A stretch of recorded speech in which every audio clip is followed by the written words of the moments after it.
All right, this is the beginning of the Walker mower video that I wanted to make for quite some time now. A lot of people have mentioned, asked me questions about the mower and how long I've had it. I've mentioned many times in previous videos that I've had this mower for, let me count now, I'm about 10 years now on it, maybe 9 years. I paid, I believe it was $650 or $850 for it back when I first got it. The motor was a little tired when I got it. The bagger was cracked up pretty good.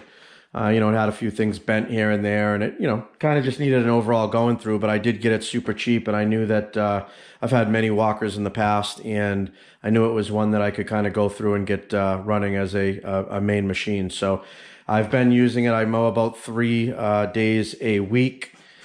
Currently, as far as lawns go, basically just myself that operates it.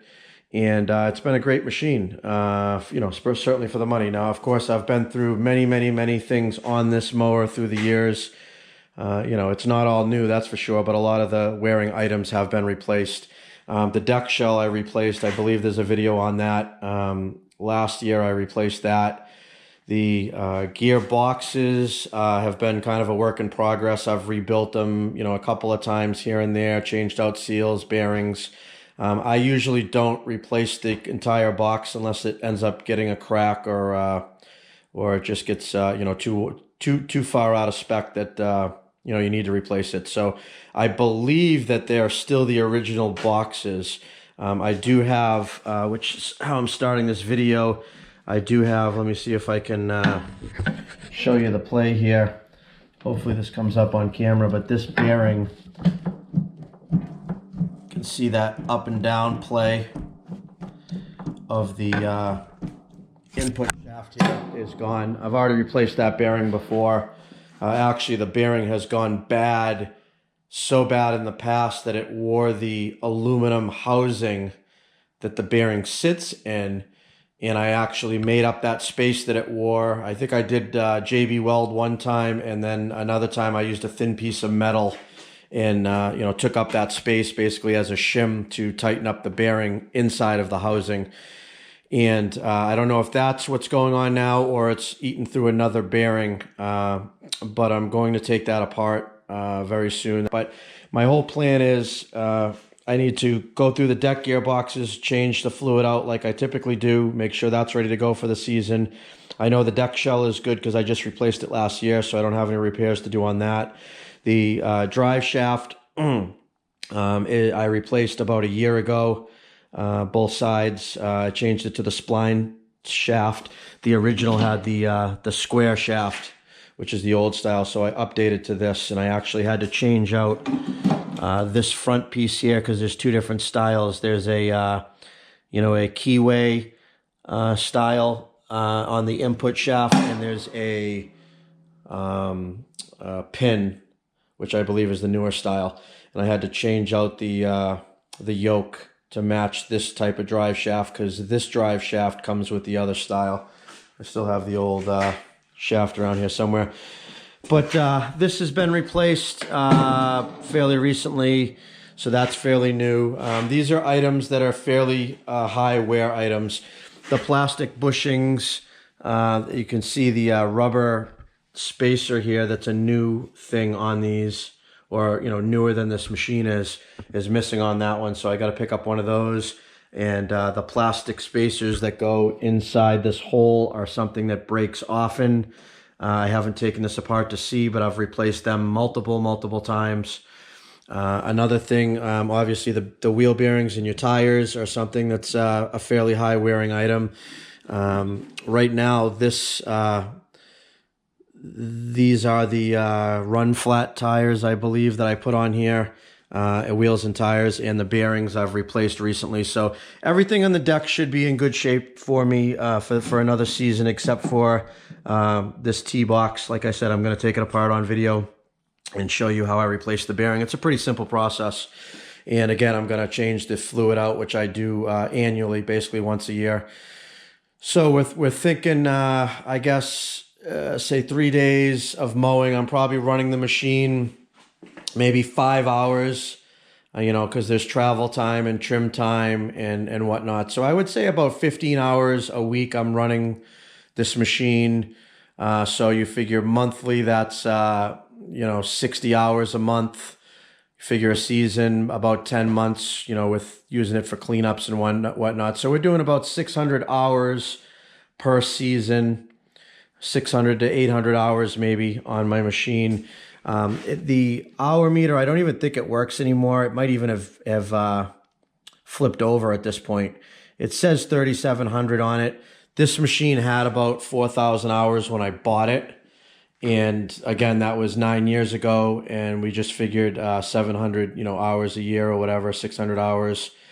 So we're looking at about another 5,000 hours on top of it. So yeah, that probably doesn't work. This is probably what the hours were when I first got it. So I don't really use that as far as keeping track of maintenance. I just kind of go through it at my own schedule. So the whole mower we're looking at, you know, again, it says, you know, 37. Who knows how long it hasn't been working. It might have had 5,000 hours when I got it. I've put, you know, 600 times 9, you know, another 5,000 hours on it. So this machine probably has a good 10,000 hours on it. This is my second motor, the motor that was in it when I got it. I rebuilt. That lasted a couple of seasons, and then it started smoking again. You know, it was kind of a mild rebuild. I didn't do a whole deal. I just kind of re-ringed and sealed it, and you know, did the heads over, you know, lapped the valves, kind of a basic quick rebuild for short money at the time, because it was when I was just getting started again back in business. And like I said, that lasted me a couple seasons, started smoking again, and I knew I didn't want to go through it. So I purchased a new complete motor. I believe it was like $1,600. And that was 5 or 6 years ago. So this mower has this motor probably has 600 times 5, probably has 3,000 hours on it now, maybe even a little less than that. And it does not smoke. It does not use any oil. It runs like a top. It's been fine. So let me lift up.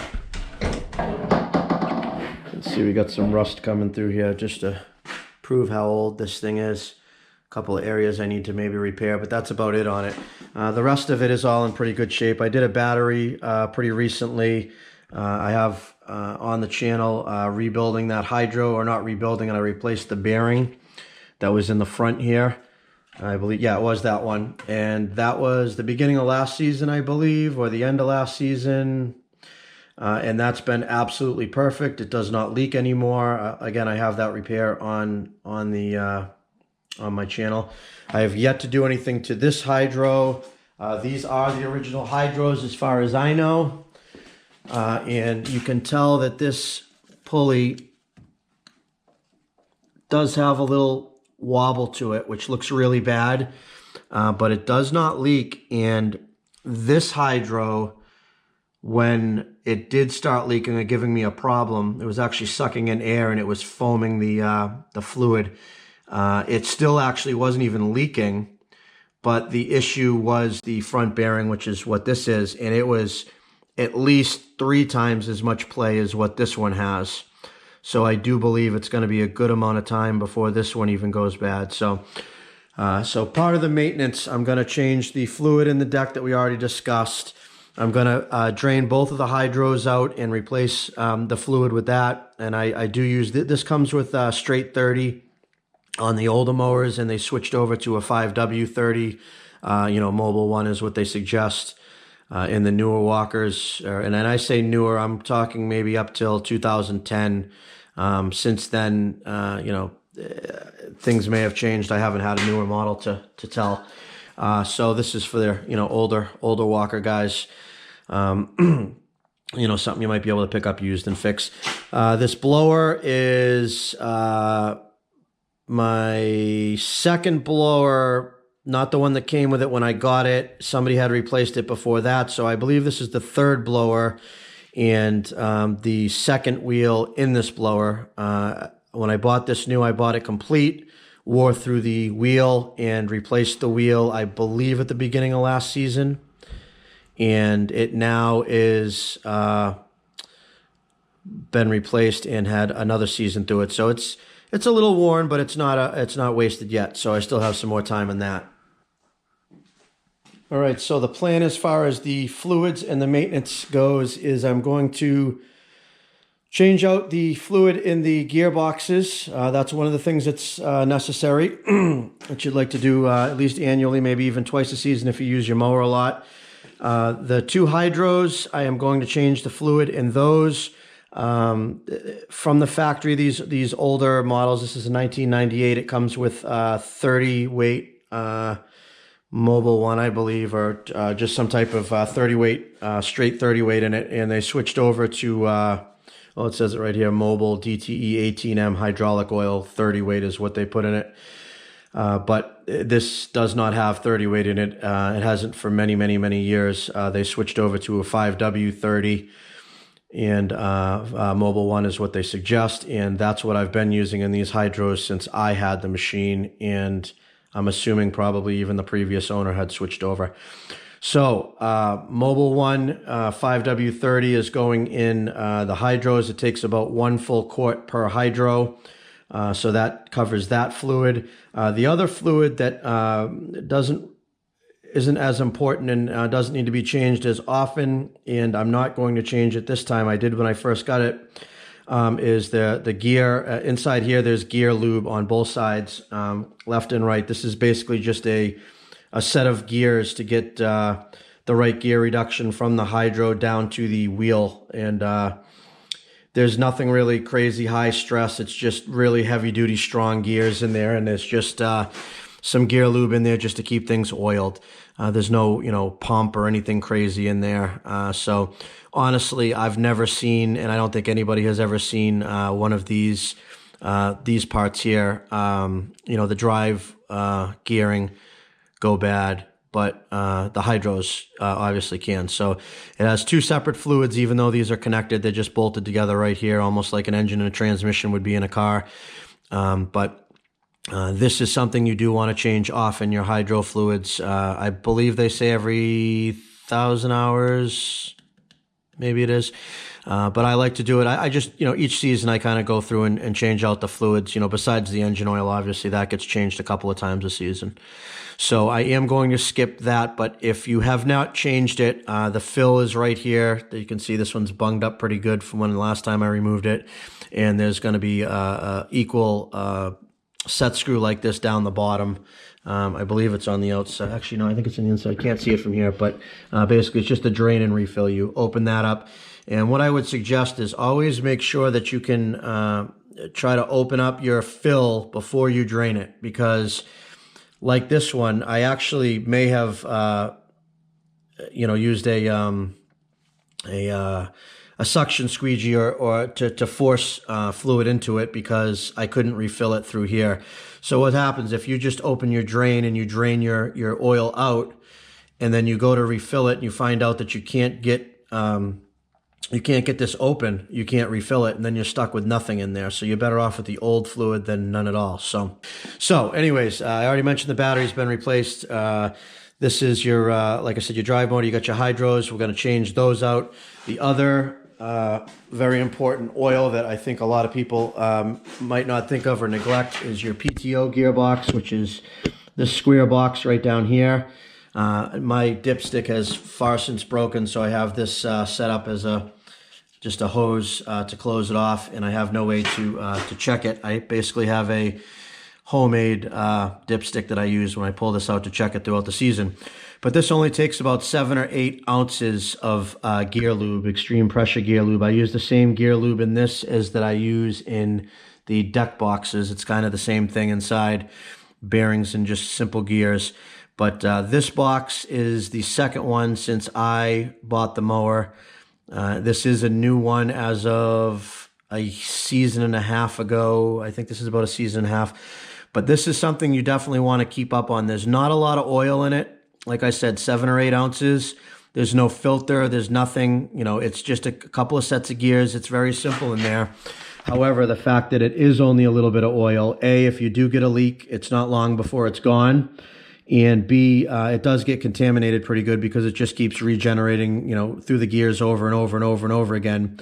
And, it does get dirty. So this is something you want to keep up on, as important, if not more important than the hydros. The hydros are important because they're a big expense, but they at least have a good amount of fluid, and they can withstand some time.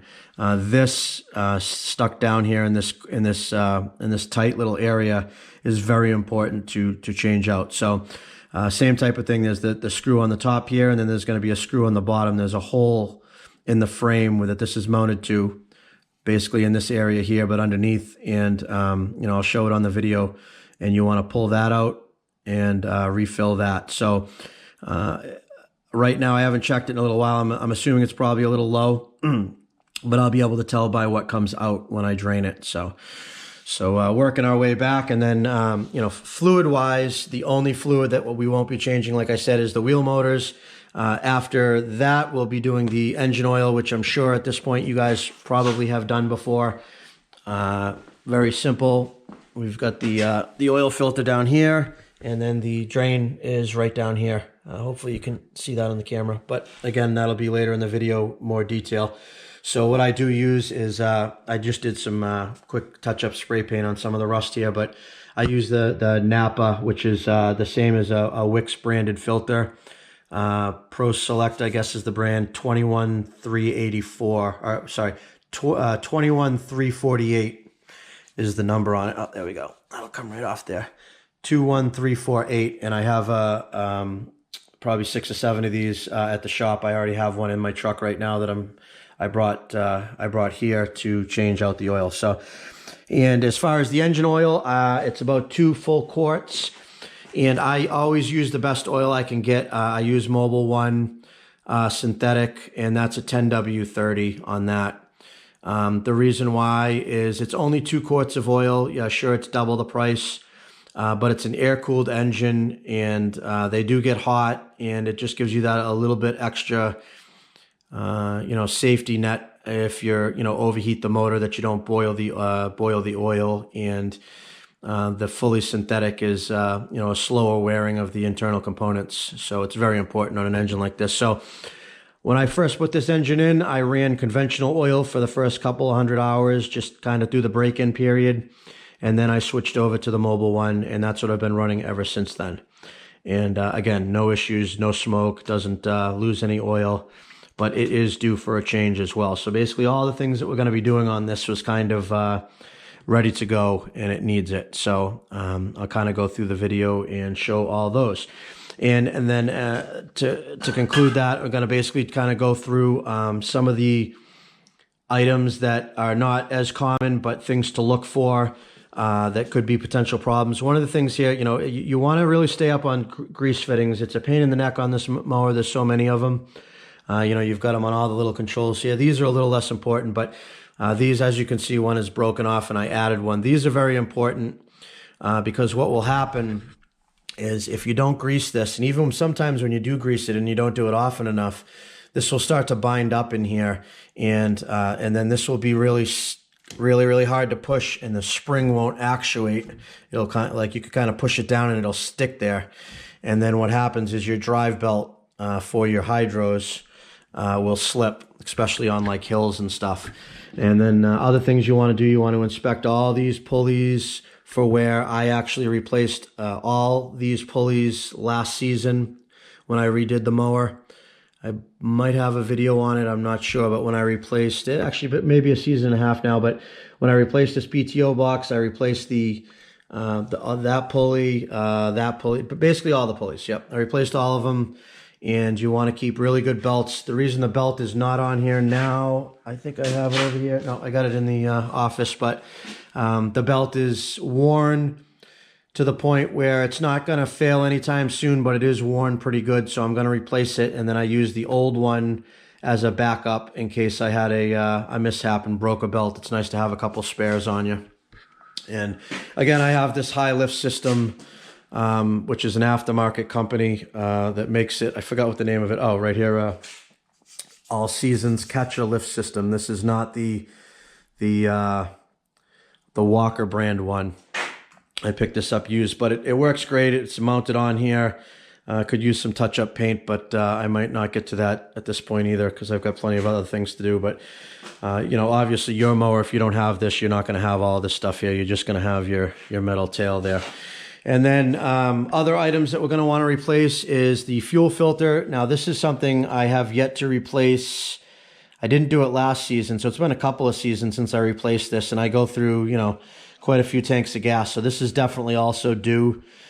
Simple to change out, just a couple of clamps, and then you go ahead and pull that out and change it. And then the other thing here is the Donaldson air filter. There's actually 3 filters in this whole system. Right now I have one out. I have them actually both out. There's an inner filter that goes in here. Then there's an outer filter that goes over that, and then that closes this up. Okay, and usually all you really need to clean is the outer filter. It usually never makes it past that. But if dirt did make it past that, it would go through the inner filter, would have to go through the inner filter, and then it would go in the tube and then into here, which there's another filter with a pre-cleaner in here. And honestly, these motors, there's plenty of applications where they run and they just use that one filter with the pre-cleaner around it. And then this whole system is basically an added extra filter system to this that Walker does. So you could, you know, technically run this without all of this and just have this filter. But, you know, obviously the better filter is you know, going to get rid of more dirt. So this filter here inside here has been in here for probably 3 or 4 years. Literally when I've already taken this apart. There's literally no dirt. There's no anything in here. It's perfectly clean. Not even any dust. Nothing has made it here, which is a good sign, meaning that the filter back here is doing its job, you know, preventing things from getting to that. But this filter is something that you have to clean out very regularly because it does collect a lot of the debris. So again, filter here, oil filter. So we got those 3 filters here that we're going to change out. I'm going to change the 2 spark plugs. I haven't done that since I changed the motor, so we're talking, you know, whatever I said, 4 years now, or whatever it was. I've got 2 replacement. I just used the Champion. I think it's a 12Y, RYC or whatever they are. I'll show that later on in the video so you can get the exact number. So we're going to change those out. The fuel tank is another thing that you want to drain out. And a lot of times there'll be grass and leaves and debris down in the bottom of the tank, which never really gets out of the tank because there is a filter at the bottom of the tank. You'll see there's a little sock filter that stops it from happening, but you don't want that to build up and break down and get into your fuel system. So that's another thing that you're going to want to do is clean that out. So this is something that you don't have to do all the time. Like I said, I'm doing this pretty much once a year. Besides, you know, say the air filter here and the oil in the engine, the rest of it is just kind of checking. But like I said, once a season, I like a fresh start with all new fluids, go through everything. You know, don't be afraid to get in here, touch things, move things around, look for play, look for, you know, items that look like they're not wearing properly. You know, again, this mower has 10,000 hours, you know, so a lot of this stuff is still in good shape. A lot of it is original. A lot of it hasn't been changed. Like a lot of this linkages and stuff here, you know, it's got a little play in it, but you know, it's not horrible. You know, there's probably no play in this one. You know, we got the brake band down here. Just kind of move things around. You know, wiggle all the linkages. You know, up in here we've got linkages. We've got cables. Like right here. Here's a perfect example of something that's gonna fail on me. Right here we got. This is for the parking brake. Okay. So it pulls for the left and the right, which pull these levers here. So if I go ahead and, well, I guess it would release the parking brake because it's spring-loaded. I was going to say it would leave me stuck with the parking brake on. But when this does continue to fray and break, which it looks like it's halfway through it, I'm going to hit this parking brake and it's not going to work. So then I'm going to be on a trailer somewhere. This is the seat sensor wire, which has been bypassed, which I don't recommend doing, but I'm the only one that uses this mower, so I know to shut off, here's the sensor here, I know to shut off, you know, the blades and whatnot before you get off of it. So like I said, go through, look, another item that breaks often, and you can see one of these has been replaced because it's black and this one's white. I don't know which one was replaced or not, but these little plastic fans, they're cheap. I think they're like $8 or $14 or something like that a piece. There is a left and a right. They're not interchangeable. That's not why they're different colors. They're usually the same color, but you want to keep a note of which way these fins face, so you don't put the wrong one in. They're designed to take air from outside here and blow it over the hydro, or vice versa, blow it through that way. I believe it blows it into it based on the rotation. But again, make sure that you don't just buy one not realizing and it's the wrong one, and then it ends up blowing in the wrong direction. It's not going to do you any good. You're going to overheat your hydro and go from there. So, another grease fitting. And again, through the video, I'll go through kind of step by step all the things that I'm doing to keep an eye out. This here is a starter relay, just kind of hanging in here. This is a common item that catches moisture and debris and dirt and goes bad. The connections go bad. A lot of times you go to start it, it won't start. I have taken this one apart and put dielectric grease, cleaned it, sealed it, and glued it back together. The factory one isn't that way, but I basically have bulletproofed this one just so it doesn't cause any problems about 1.5 years ago, and it's just kind of just hanging down in here. It should really be kind of mounted to something, but and then you've got some more wires here. Kind of just doing a good visual, looking over your cables, look for any breaks in those. And anything that might leave you stranded during the season. As you can see, this is a fairly new cable I've replaced recently. Tires, tire pressure, we'll go through that. We got 15 pounds of pressure in the drive tires, and then 20 pounds of pressure in the back tires, and 20 in the front. But I'm running the no flat, so there's no air in there for mine at all. But if you don't have that, you would be putting 20 pounds of pressure in that. All of this stuff is readily available on the internet. If you go to walkermowers.com, you can download the owner's manual as well as a parts manual that will give you any of the specifics that I'm telling you. I've just kind of memorized them through the years. All right, let's dig into this deck. Using a 7/16 just to remove this cover off. 2 bolts here.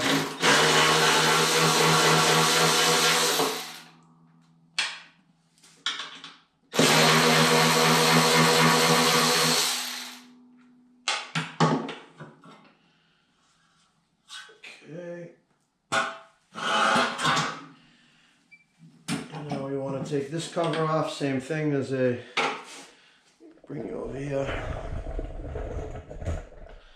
Got a bolt right here on the side and then one on the other.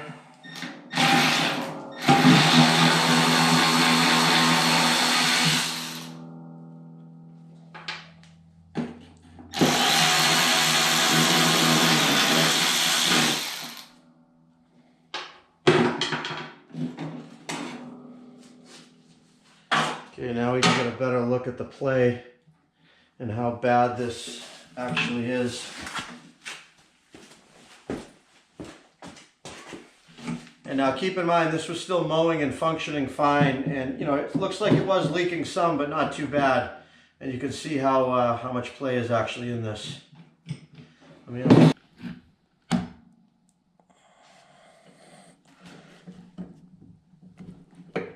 that out of the way.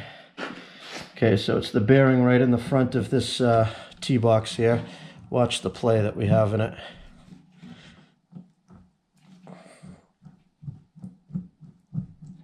I mean, there's probably 1/16 of an inch or maybe even more of play in that bearing in all directions. So definitely got an issue going on with this front bearing, so we're going to go ahead and change that. So from here, we're going to probably just going to remove the whole set of gearboxes right off the deck and then work from it from there.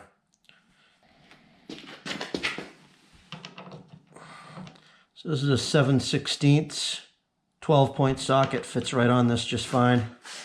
Again, this is only going to apply to older models. If you have a newer model, you're going to have a pin that goes through here, not this set screw.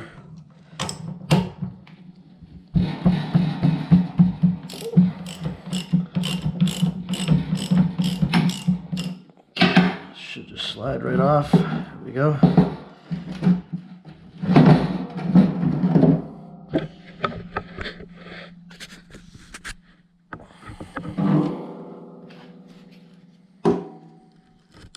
You can see we've got